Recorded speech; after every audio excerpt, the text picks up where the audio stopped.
ये अकेले commissioner park में ही 3 लाख से ज़्यादा ट्यूलिप है। ठीक जैसे शादियों में हम गाड़ियाँ फूलों से सजाते हैं, इन्होंने घास से सजाई हुई है।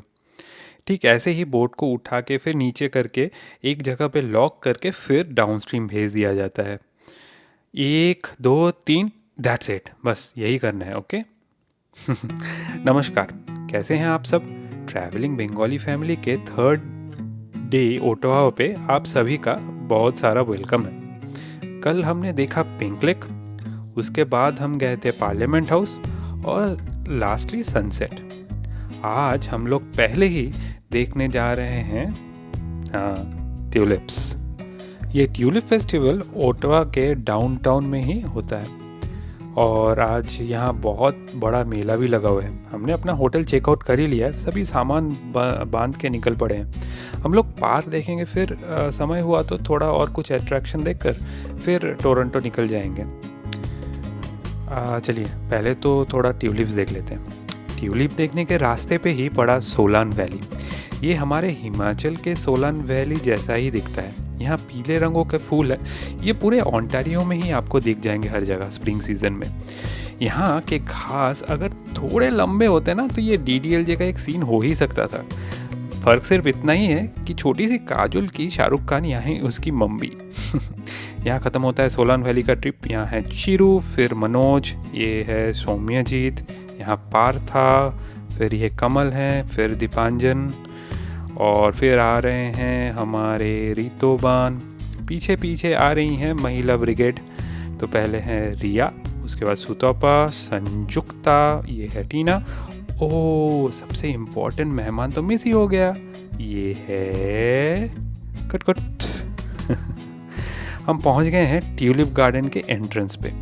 ये है डाउज लेक और उसके ऊपर फ्लोटिंग लेक पेविलियन। इसके अंदर 3 रेस्टोरेंट्स हैं, सोचिए। क्योंकि आज विक्टोरिया डे की छुट्टी है तो बहुत लोग की भीड़ हुई है यहाँ पे। कई लोग तो यहाँ पे कायाकिंग भी कर रहे हैं। चलिए चल के देखते हैं। यहाँ से चलते हुए मुझे तो कॉलेज स्क्वायर के पूजा पंडाल की बहुत याद आ रही है। ये कोलकाता का बहुत ही फेमस पूजा है। ये रहा हमारा पहला ट्यूलिप दर्शन। ये तो बस ट्रेलर था, तो पूरी मूवी अभी देखिए। इतना खूबसूरत नज़ारा है कि मुझे यकीन ही नहीं हो रहा। और ये सेटिंग में अगर तस्वीर नहीं ली तो फिर क्या किया। हे सिमरन। अभी चल रहा है फ़ोटो खींचने की तैयारी। और उसके बाद यहाँ खड़े हुए हैं कंटेंडर्स फ़ोटो खिंचवाने वाले नेक्स्ट लाइन पे। पोज देने के कितने सारे टेक्निक्स देखिए। अच्छा, यहाँ देखिए, पहले फ़ोटो खींचने की प्रैक्टिस चल रही है। फोटोग्राफर पोज देने के लिए प्रैक्टिस करवा रहे हैं। Okay, ready, 1 2 3, that's it. यही करना है, ठीक है?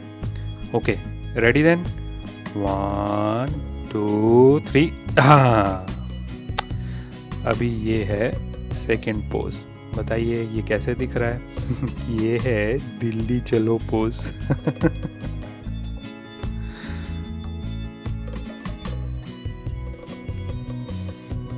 इस ट्यूलिप गार्डन में खड़े होके व्लॉग करने का मज़ा ही कुछ और है। सभी अपने घर परिवार के साथ आए हैं, फ़ोटो खिंचवा रहे हैं अपना अपना। रंग मतलब अनगिनत रंग है यहाँ। यहाँ देखिए, अलग अलग रंग के ट्यूलिप्स। और यहाँ देखिए, बैंगनी, लाल और पीले रंग का समारोह। ये सामने वाला स्कल्पचर जो है, इसको कहते हैं मैन विथ 2 हेड्स। इसे सेकेंड वर्ल्ड वॉर के बाद कनाडा को नीदरलैंड्स ने गिफ्ट किया था। दरअसल सेकेंड वर्ल्ड वॉर में कनाडा ने नीदरलैंड्स की बहुत हेल्प की थी, उसी की निशानी है ये स्कल्पचर।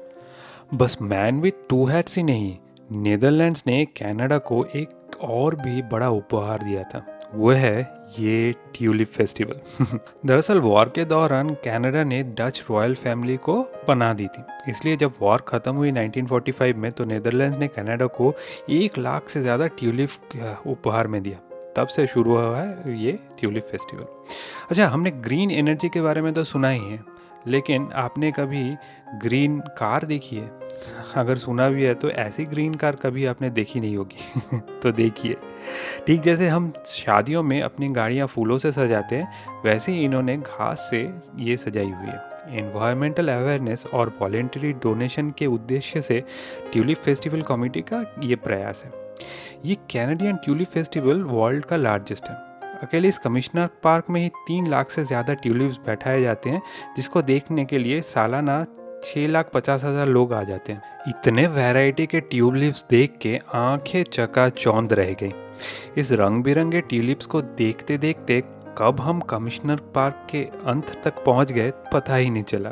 तो अंत के कुछ ट्यूलिप्स देखते हुए हमने ये ट्यूलिप फेस्टिवल को अलविदा कह दिया। ये है डाउज लेक, जो ट्यूलिप गार्डन के बिल्कुल ऑपोजिट है।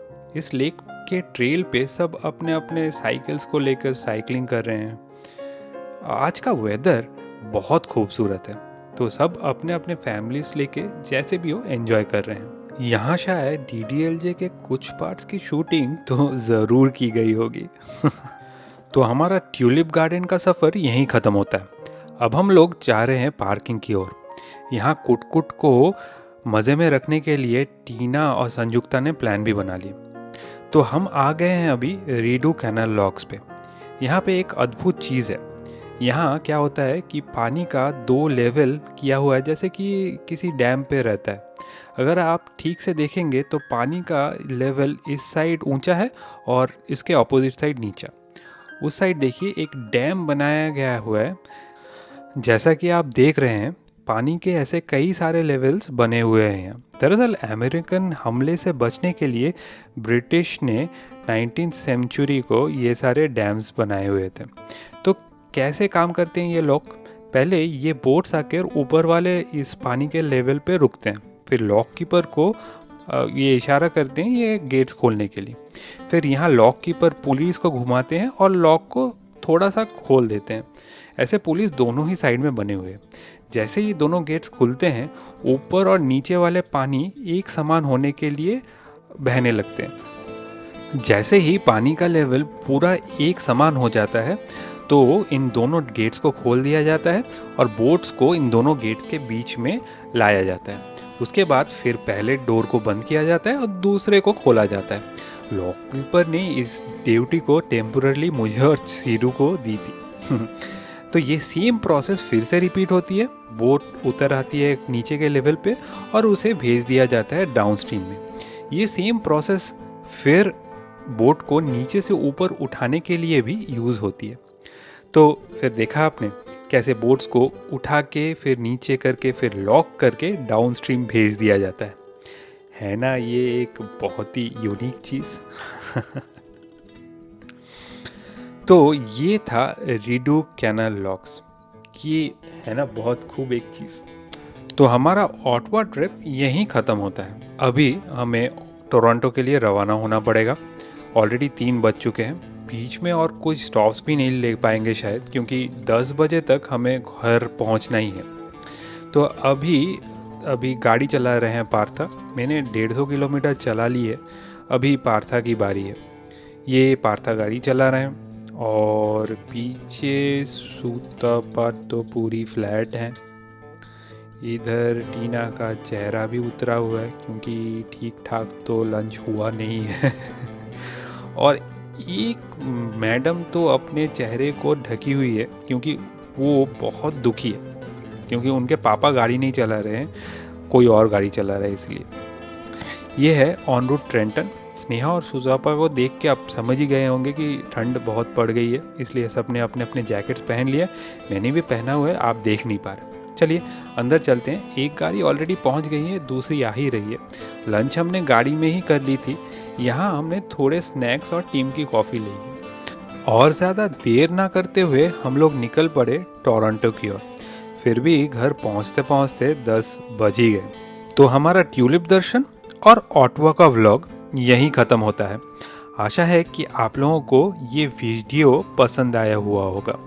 कैसा लगा कमेंट्स करके ज़रूर बताएं। हमारा कंटेंट अगर आपको पसंद आया तो ये चैनल को ज़रूर सब्सक्राइब करें ताकि वीडियो रिलीज़ होती ही आपको नोटिफिकेशन मिल जाए। आज का वीडियो फिर यहीं तक, हम लोग जल्दी लौटेंगे और एक नए वीडियो के साथ।